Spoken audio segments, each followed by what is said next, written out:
What a crazy day it was out there. So much rain, coastal flooding, gusty winds. The rain was pretty impressive. It really began, say, midday yesterday.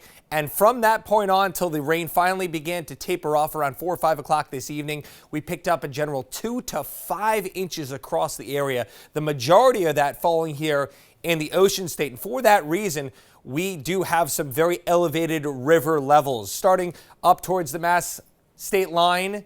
In Woonsocket at the Blackstone River, we've got the Woonasquatucket River.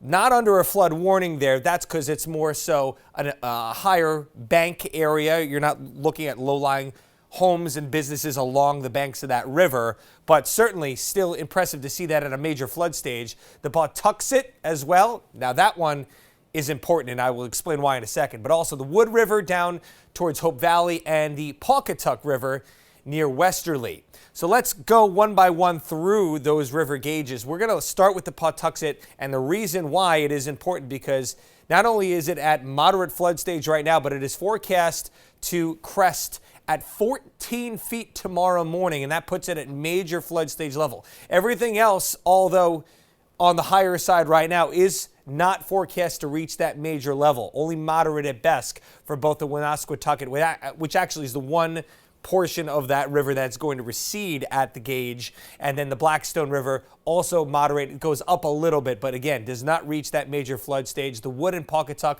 less of an issue.